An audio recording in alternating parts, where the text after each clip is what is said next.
Somos la iglesia Dios está formando un pueblo. Y te damos la bienvenida a nuestras celebraciones. Nuestra misión es conectar personas a través del amor, poder sobrenatural y paternidad de Dios, que reflejen el carácter de Cristo y que sirvan como instrumentos de transformación en la familia, la comunidad, las instituciones y todas las esferas de la sociedad. Este es el día que hizo el Señor. Prepárate, porque hay una palabra de Dios para tu vida. Bienvenido a tu iglesia. Y de FUB somos todos. Con ustedes, el pastor general de la iglesia Dios está formando un pueblo, Marco Acosta. Dios les bendiga, iglesia Dios está formando un pueblo. Bienvenidos a la casa del Señor. Gracias por separar este día del Señor para venir a casa con tu familia, con tus amigos, con tus seres queridos, pero también gracias a los que se conectan a través de la transmisión. Dios les bendiga grandemente. Estamos ya terminando el año, nos quedan algunos pocos domingos y desde el inicio el Señor habló a mi corazón para afirmar que el 2025 era un año donde íbamos a ver la gloria de Dios manifestada. Creyendo esa palabra, creyendo esa promesa, Dios empezó a capacitarnos de manera intencional en principios bíblicos que necesitábamos aprender y abrazar para que esa gloria se manifestara. Al inicio del año vimos algunos ingredientes para ver esa manifestación de la gloria. Estuvimos entendiendo que no podemos ver la respuesta de Dios si no respetamos los principios de Dios, y estuvimos estudiando los mandamientos. Posterior a los mandamientos vimos una serie de la fe para creer que esas promesas venían si las abrazábamos con fe. Después vimos cómo era de necesario entender que esa presencia de Dios manifestada tenía que entrar a nuestra casa. Ahí vimos algunos principios bíblicos para ver la gloria de Dios manifestada en casa. Y quiero cerrar con una serie que he titulado ya no ingredientes como al principio, sino ahora requisitos para ver la gloria de Dios manifestada. Y en estos últimos domingos del año quiero compartir acerca de 5 ingredientes. Hoy voy a arrancar con el primer ingrediente. El primer requisito para ver la gloria de Dios manifestada es la santidad. Dile a la persona que está a tu lado: si quieres ver la gloria de Dios, necesitas caminar en santidad. Primera carta a los Tesalonicenses, capítulo 4, versículo 1. Vamos a leer la bendita y sagrada palabra de Dios. ¿Cuántos trajeron sus Biblias hoy a la casa de Dios? Álcela bien en alto, los felicito. Muy bien. Entonces acompáñenme en la lectura. La Reina Valera la titula La vida que agrada a Dios. Versículo 1, capítulo 4. Primera carta que escribió el apóstol Pablo a los tesalonicenses. Por lo demás, hermanos, os rogamos y exhortamos en el Señor Jesús, que de la manera que aprendisteis de nosotros, como os conviene conduciros y agradar a Dios, así abundéis más y más. Porque ya sabéis qué instrucciones os dimos por el Señor Jesús. Pues la voluntad de Dios es vuestra. ¿Vuestra qué? Vamos a leer otra vez. Pues la voluntad de Dios es vuestra santificación, que os apartéis de fornicación, que cada uno de vosotros sepa tener su propia esposa en santidad y honor, no en pasión de concupiscencia, como los gentiles que no conocen a Dios. Que ninguno agravie ni engañe en nada a su hermano, porque el Señor es vengador de todo esto, como ya os hemos dicho y testificado. Pues no nos ha llamado Dios a inmundicia, sino a santificación. Así que el que desecha esto, no desecha a hombres, sino a Dios, que también nos dio su Espíritu Santo. Pero acerca del amor fraternal, no tenéis necesidad que os escriba, porque vosotros mismos habéis aprendido de Dios que os améis unos a otros. Y también lo hacéis así con todos los hermanos que están por toda Macedonia. Pero rogamos, hermanos, que abundéis en ello más y más, y que procuréis tener tranquilidad y ocuparos en vuestros negocios y trabajar con vuestras manos de la manera que os hemos mandado, a fin de que os conduzcáis honradamente para con los de afuera y no tengáis necesidad de nada. Pues bien, el apóstol escribe esta carta a esta iglesia, joven iglesia fundada en su segundo viaje misionero en Tesalónica. Una iglesia fundada en medio de la persecución, en medio de una cultura muy compleja.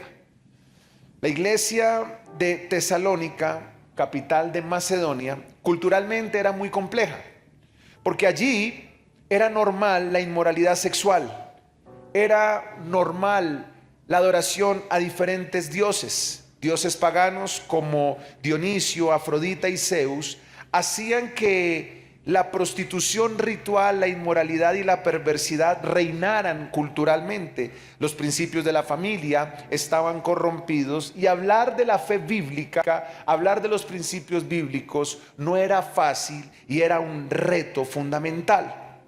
Los creyentes que asumían seguir el evangelio tenían que nadar contra la corriente, algo muy similar a lo que hoy estamos viviendo. Estamos en medio de algo que culturalmente la sociedad ha querido normalizar, ha querido incluso ridiculizar, defender el modelo de familia que la palabra establece, el respeto que la palabra establece, la disposición de respetar las autoridades que la palabra establece, porque culturalmente se ha impuesto una forma de ver la vida, de entender la cultura muy alejada a la palabra de Dios. Así como en Macedonia, a la iglesia en Tesalónica, tenían que asumir ese reto de aprender a vivir de una manera diferente. Pablo los exhorta para que entiendan que el respaldo de Dios es ser diferentes en medio de tanta perversión. La insistencia del apóstol es de la santidad. ¿Y por qué la insistencia del apóstol era en torno a la santidad? Porque si la iglesia en Tesalónica entendía que el primer requisito para que Dios respaldara era vivir en santidad, iban a ver de continuo el respaldo de Dios. Todo el tiempo insiste en esos 12 versículos del capítulo 4. La voluntad de Dios es la santificación. Apártate en santidad. Tienes que aprender a conducirte de manera diferente, porque Pablo sabía que aquella iglesia había entendido la salvación, pero la salvación cambia de posición al creyente, pero la santificación cambia su condición. Nosotros tenemos que entender que solo cuando decidimos apartarnos para Dios, ojo con esto que es muy importante, cuando nosotros nos dicen santifícate porque Dios te va a usar y Dios te va a respaldar, tú piensas de inmediato que eso es contraerte o negarte a vivir, a experimentar o a realizar lo que a diario tienes que realizar, o incluso a trabajar o a encerrarte en un monasterio a no enfrentarte a la realidad, y eso no es así. El concepto de santidad no es el que nosotros hemos creído, del que quizás huimos. Esa palabra santidad, que es el atributo principal de Dios, que se menciona más de 600 veces en la Biblia, viene del original kadosh. Significa alguien que se aparta para el uso exclusivo de Dios. Cuando uno empieza a caminar con Dios, hay algo que genera una convicción y despierta el querer como el hacer, y es entender que Dios tiene una tarea especial para tu vida, para tu familia y para tu generación. Que tú no eres un experimento, que tú eres parte de un diseño de Dios. Cuando tú empiezas a comprender que Dios te formó no únicamente para tenerte en una iglesia, no únicamente para sentarte en un culto evangélico, no únicamente para abstenerte de ciertas cosas, sino para realizar una tarea especial que solo tú puedes hacer, entonces tú empiezas a tomar la decisión consciente y coherente de decir, si Dios tiene un plan en mi vida, yo me voy a apartar para que Dios cumpla ese plan en mí. ¿Cuántos van a apartarse para que Dios cumpla ese plan en ustedes? Eso es muy poderoso comprenderlo y entenderlo, porque la palabra dice, yo sé los planes que tengo acerca de ti. Yo sé los pensamientos que tengo acerca de ti, pensamientos de bien y no de mal. Muchas veces los fracasos, las frustraciones, muchas veces las derrotas que experimentamos en la vida es porque estamos enfocados en hacer lo que no que tenemos que hacer. Y no hemos entendido que hay algo que tenemos que hacer de parte de Dios. La santificación es una decisión personal de decir, Señor, decido Decido hacer lo que tú quieras para mi vida. Decido hoy caminar en tu diseño para mi familia. Apartarse para el uso exclusivo de Dios es una decisión en la que tú vas a empezar a ver el respaldo de Dios. No tienes a veces que esperar que venga un profeta o que se aparezca un ángel para que entiendas que debes de dejar de hacer lo que no tienes que hacer. Y te debes enfocar en hacer lo que tienes que hacer. Esa es la clave de la santidad. Santidad es apartarse para Dios. Y el que se aparta para Dios va a ver la gloria de Dios.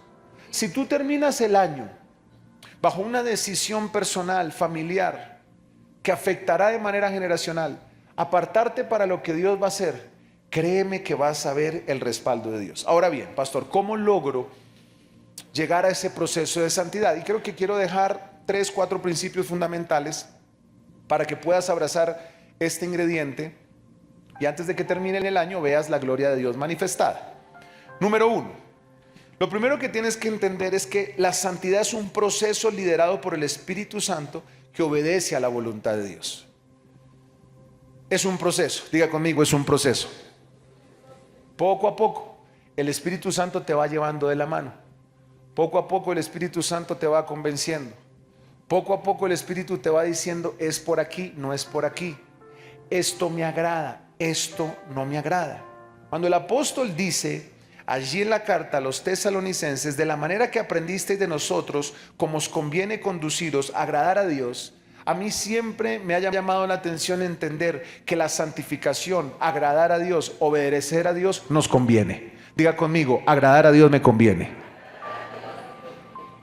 Tienes que entender en tu corazón que te conviene agradar a Dios, que te conviene entrar en el proceso de la santificación. Pablo le recuerda a los creyentes que deben conducirse para agradar a Dios. La santificación va a poner el querer como el hacer, para que lo que hagas, lo que pienses, lo que digas, cómo reaccionas, cómo hablas, cómo te expresas incluso ante las injusticias, agraden a Dios.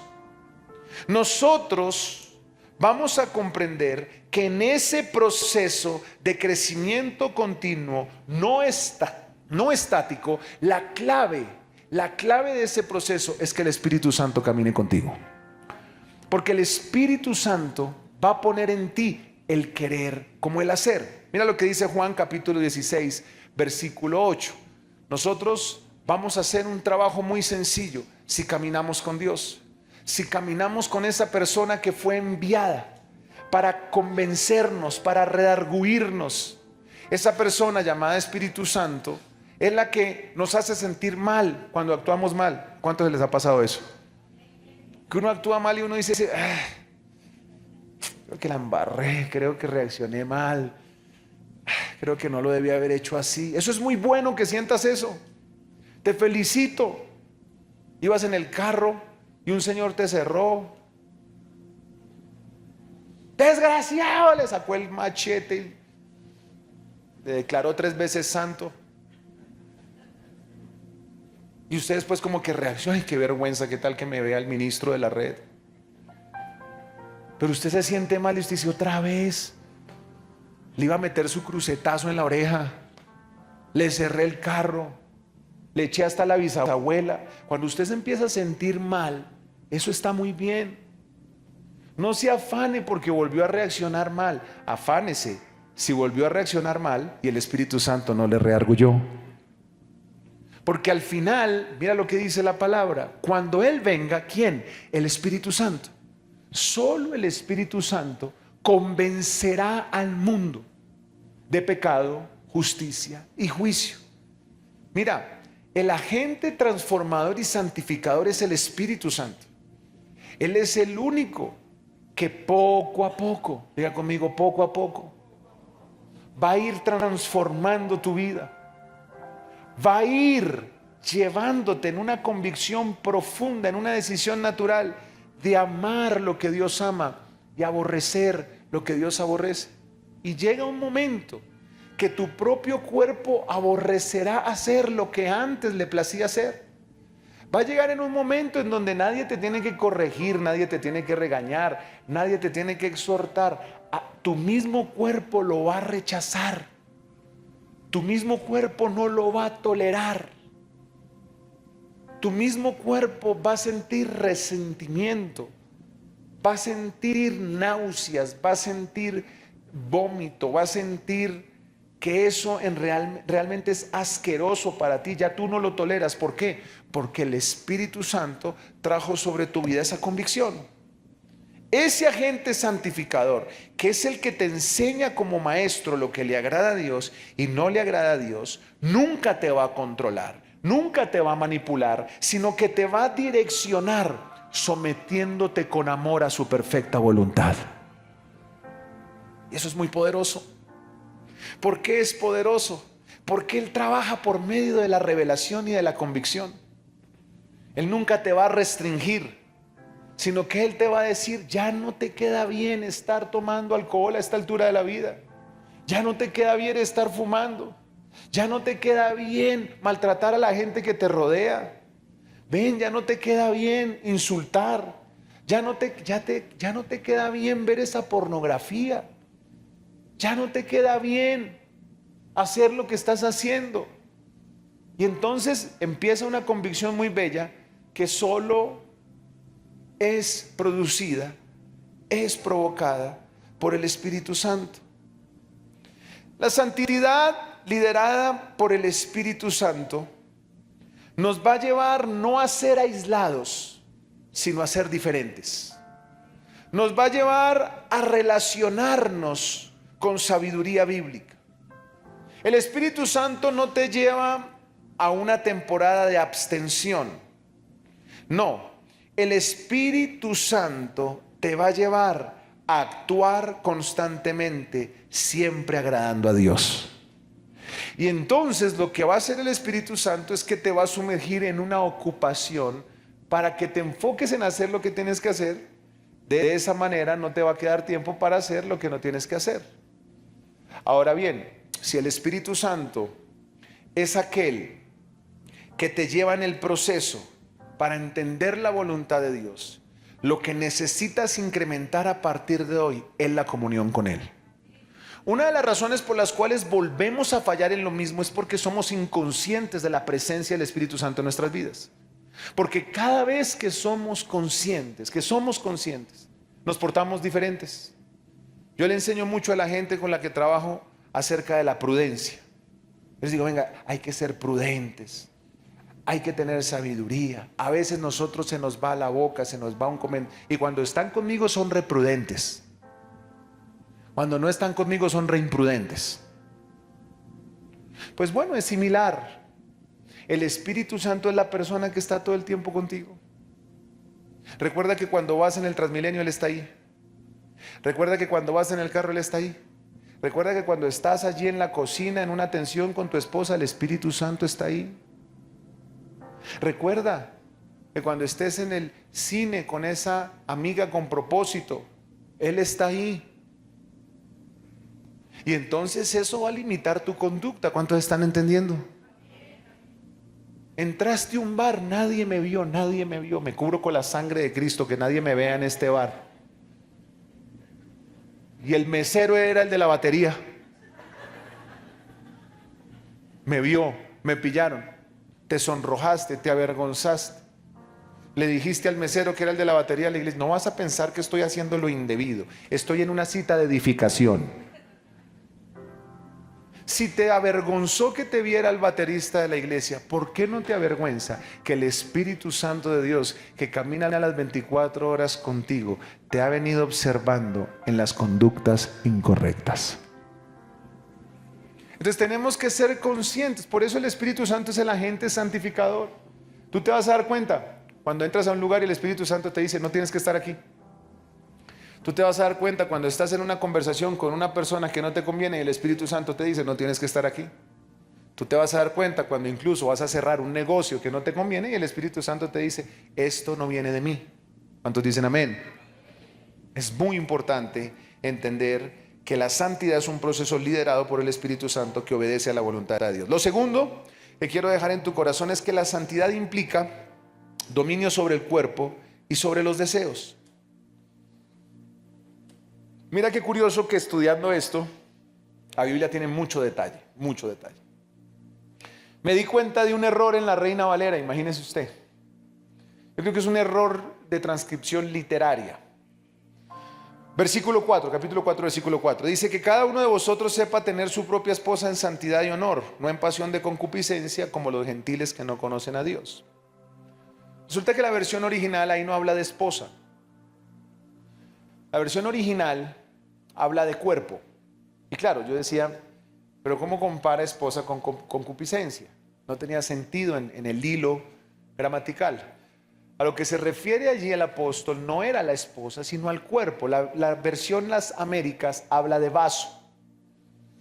¿Qué quiere decir esto, pastor? Que la santidad implica que controlemos nuestro cuerpo y los deseos naturales del cuerpo.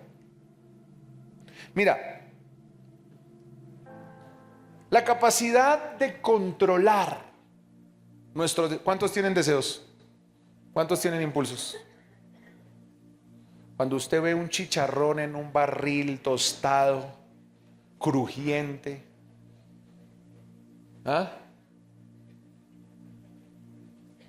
Pastor, pero no diga eso. Pero no le atrae meterle un mordisco a eso crujiente, así delicioso. Eso es una tentación.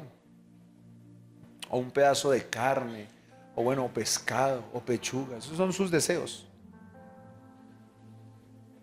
Pero cuando el cuerpo se somete a una alimentación diferente por varios días, lo van a percibir los que están en el ayuno de Daniel, por ejemplo. La proteína no la van a recibir igual después. ¿Por qué no la van a recibir igual? Porque el cuerpo se acostumbró a ingerir verduras, a ingerir más líquidos, más sopas, más alimentos blandos. Entonces lo que sucede después de ese proceso es que de inmediato, cuando ya tú observas eso que tanto te apetecía, ya no sientes lo mismo. ¿Por qué? Porque tienes control sobre tus deseos. Pablo enseña que la santidad se demuestra cuando controlas tus deseos. Jamás podrá habitar la gloria de Dios en un cuerpo que es esclavo de sus propios deseos. Por eso el dominio propio es la última virtud del fruto del Espíritu que el apóstol recomienda allí en Gálatas capítulo 5 versículo 17. Lo podemos leer allí. Porque el dominio propio o el autogobierno es lo que nos va a ayudar a transitar por el camino o por las decisiones incorrectas. Mira lo que dice la Biblia: porque el deseo de la carne es contra el espíritu y el del espíritu es contra la carne, y estos se oponen entre sí para que no hagáis lo que quisierais. Ahí hay una batalla, hay una lucha siempre, constantemente. Y tú tienes que aprender en todas las decisiones de tu vida a apelar a lo que quiere el espíritu, no lo que quiere tu carne. En cualquier momento de presión, en cualquier momento de tensión, en cualquier momento de decisión, por favor, analiza si lo que vas a hacer o lo que vas a decidir agrada a Dios o agrada a tu carne. Porque hay una línea muy delgada. Mira cómo la Biblia dice que estos deseos o estas intenciones se oponen. Ahora bien, la ventaja que tú y yo tenemos es que caminando con el agente que lidera nuestro proceso de santidad, que es el Espíritu Santo, Él te va a capacitar para vencer lo que es el escenario de decidir lo que deseas o no, que es la tentación. En el momento de la tentación, el Espíritu Santo te va a capacitar para que en esa área de debilidad tú puedas luchar y puedas sobrepasar esa prueba. ¿En qué áreas tengo que aprender a tener control? Número 1, en la sexualidad humana. Inmoralidad, impureza, orgías, perversidad, pornografía. Tu cuerpo puede ser un depósito de la bendición de Dios o un basurero de Satanás. Tú decides qué tipo de depósito es tu cuerpo. Porque lo que tú depositas en tu cuerpo refleja lo que tú eres. Ojo con lo que te estoy diciendo. Lo que tú consumes refleja lo que eres. Tu cuerpo está reflejando lo que tú le suministras. Pero cuando tú empiezas a cambiar hábitos, es decir, a tener dominio propio, diga conmigo, dominio propio, empiezas a tener una apariencia diferente. Aunque la Biblia hace énfasis en los temas de sexualidad, también hay algunos temas, por ejemplo, de espiritualidad, desenfreno del cuerpo o emociones humanas. Debemos tener dominio propio. Por ejemplo, en las enemistades, en los pleitos, en los enojos, rivalidades. Evitar exceso de permanecer en una situación que no le agrada a Dios y tomar la decisión de estar y permanecer en los límites razonables. Controla tus pensamientos, controla tus emociones y controla tus acciones. Y por eso muchas veces el autogobierno o el dominio propio te lleva mejor a callar, te lleva mejor a guardar silencio, porque tú sabes, entiendes, pero además comprendes que la santidad implica controlarte. La santidad implica autogobernarte. Número 3, la santidad se expresa, y esto es muy importante. Fíjese que estoy dándole un énfasis a la santidad en donde el Espíritu Santo es fundamental, en donde el Espíritu Santo produce autogobierno y control, pero también en donde hay una expresión coherente hacia los otros. La santidad expresa sanas relaciones con otros. Mira esto tan interesante. Nosotros no podemos decir que somos santos si tenemos relaciones conflictivas con otros. Que ninguno agravie ni engañe en nada a su hermano. Capítulo 4, versículo 6. Tú me puedes decir que eres santo porque no entras a un bar. Y yo te puedo decir que no eres para nada santo si maltratas a los que te rodean.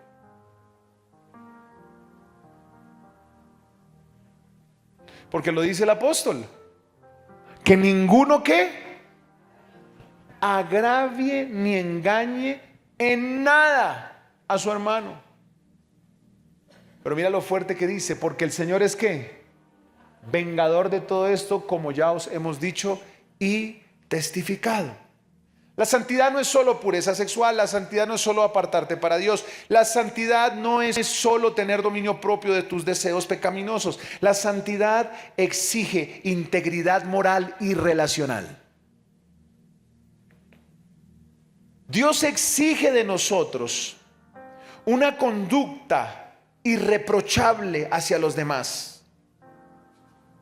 Donde hay injusticia, escucha esto, donde hay injusticia, donde hay maltrato, donde hay acusación injusta, la gloria de Dios se retira. Pero donde hay transparencia, donde hay misericordia, donde hay bondad, donde hay benignidad, la gloria de Dios se manifiesta. Dios sabe manifestar su gloria, especialmente en aquellos que deciden ser bondadosos y benignos. Y creo que el reto más grande que tenemos, iglesia, Dios está formando un pueblo, es que expresemos nuestra santidad.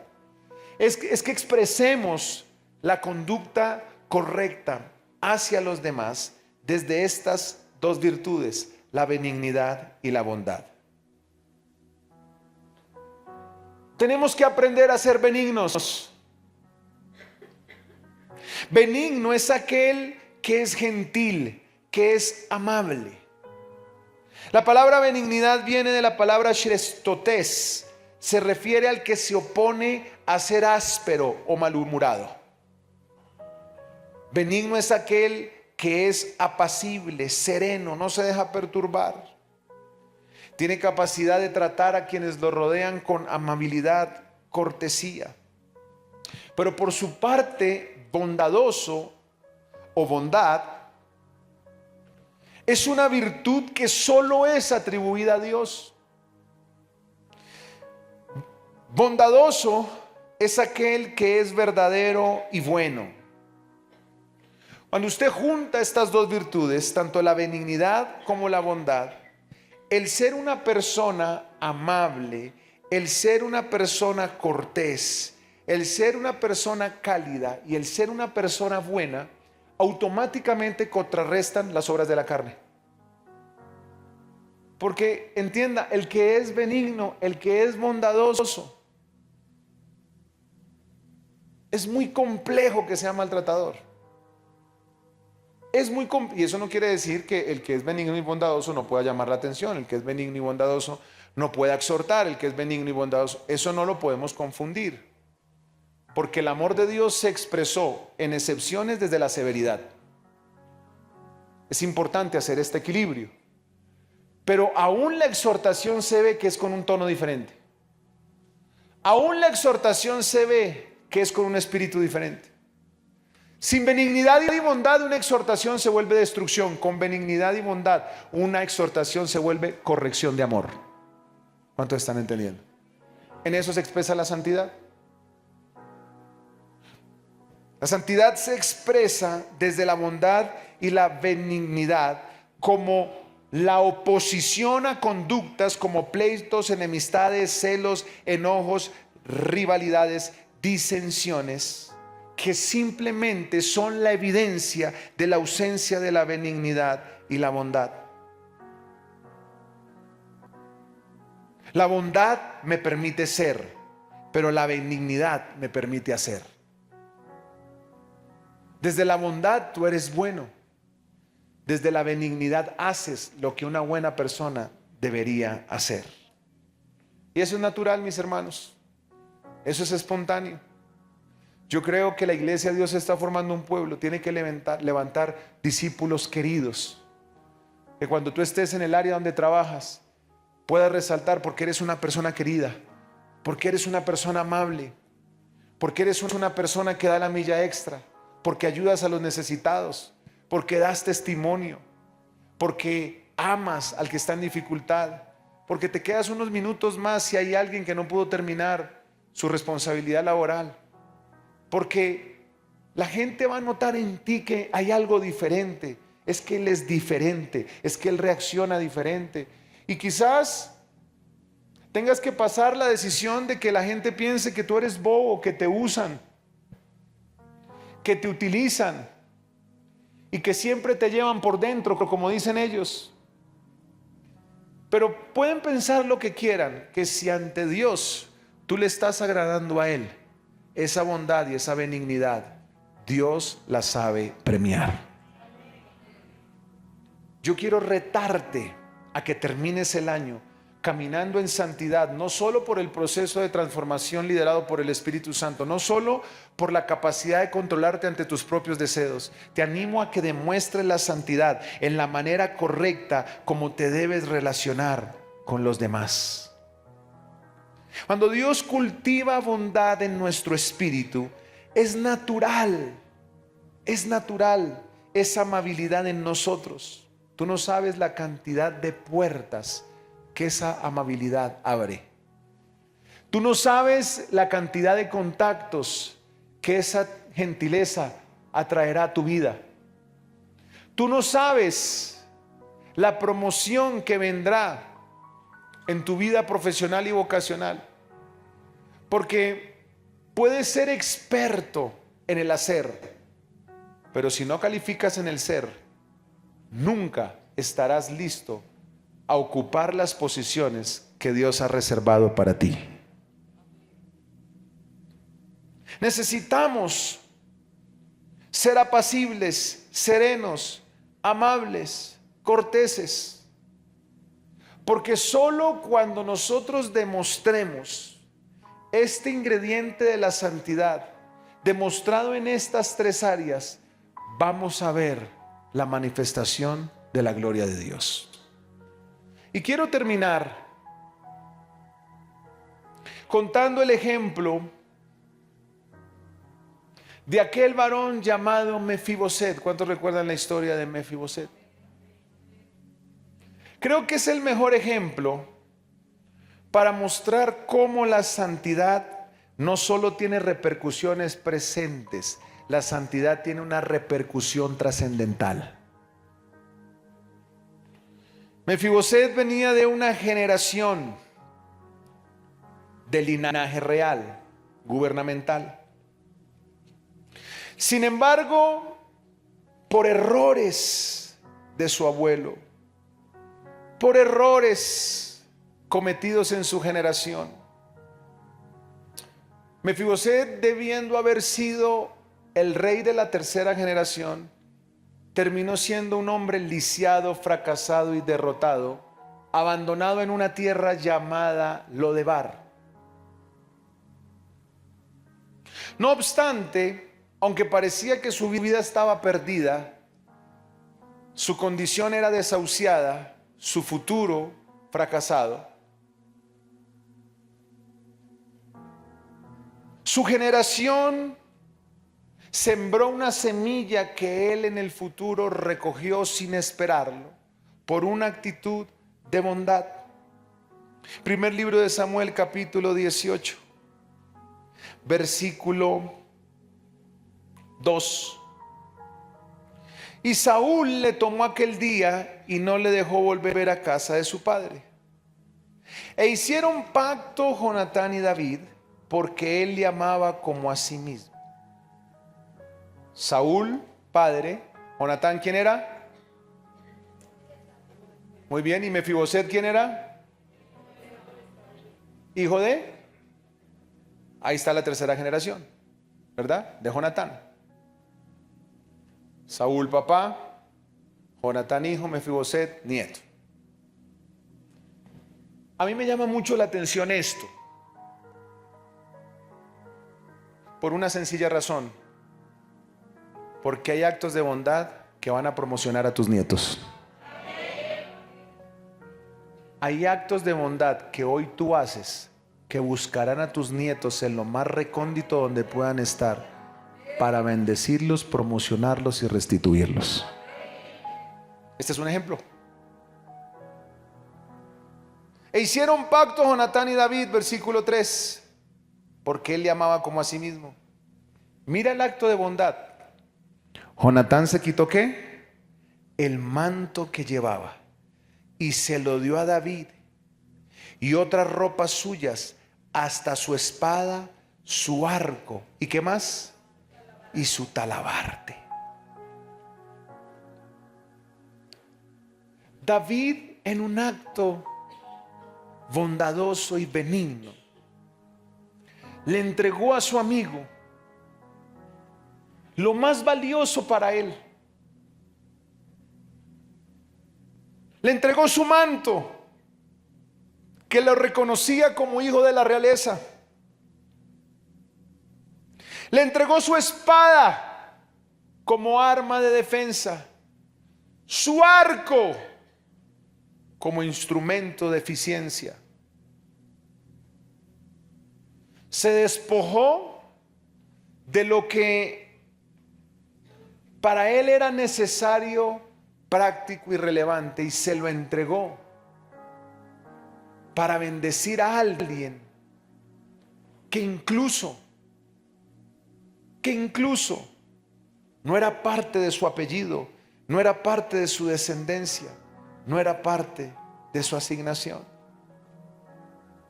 Este acto de bondad y de benignidad tan profundo hizo que más adelante viniese la expresión de misericordia por simplemente recordar que en algún momento de la vida Jonatán había hecho esto con David. ¿Qué sucedió? Más adelante, en una situación difícil, aquel varón llamado Mefiboset, diga conmigo Mefiboset, recibió la cosecha de este acto de bondad. Vamos a ir al primer libro de Samuel. Dile al que está a tu lado: vas a recibir la cosecha de la bondad de tus generaciones pasadas. Segundo libro de Samuel, capítulo 9.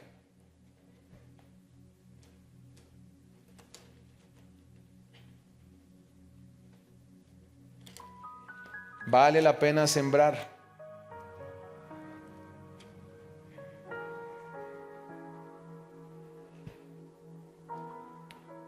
Versículo 1. Mira lo que preguntó David.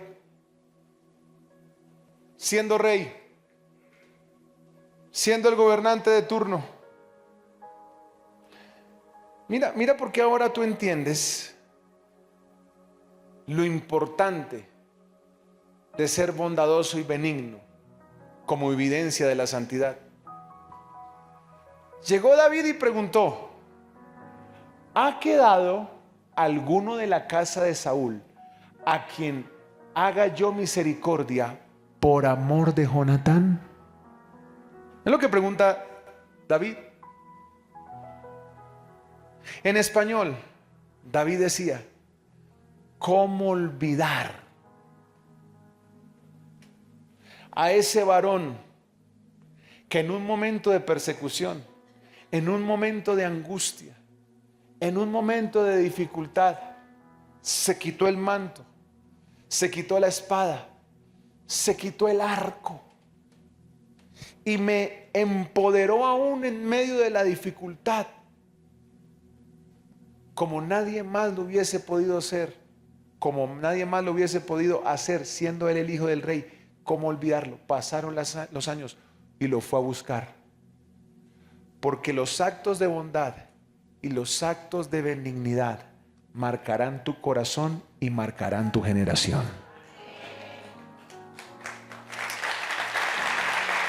Fue muy poderoso. Y le dijeron en el versículo 3: aún queda un hijo de Jonatán, lisiado de los pies. Y el rey dijo: ¿dónde está? Le dijeron: en Lodebar.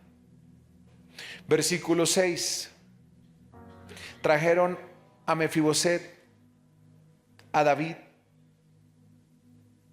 Y David le dijo en el versículo 7: no tengas temor, porque yo a la verdad haré contigo misericordia. Ahí está la cosecha. Misericordia. ¿Haré qué? Por amor de Jonatán tu padre, y te devolveré todas las tierras de Saúl tu padre, y tú comerás siempre a mi mesa. Cuando tú decides ser querido, cuando tú decides ser amable, cuando tú decides ser benigno, cuando tú decides ser bondadoso, cuando tú decides ser generoso, en algún momento de la existencia de tus futuras generaciones vendrán reyes a recompensar los actos de bondad que hoy sembraste.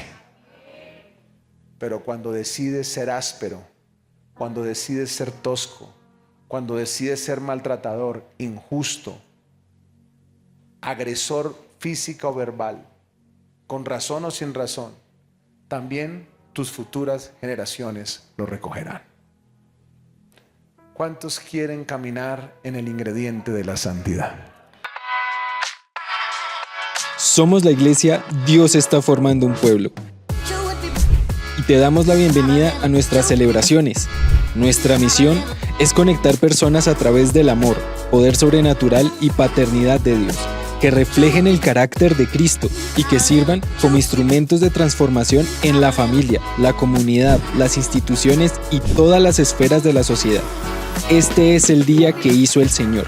Prepárate, porque hay una palabra de Dios para tu vida. Bienvenido a tu iglesia. Y de FUB somos todos.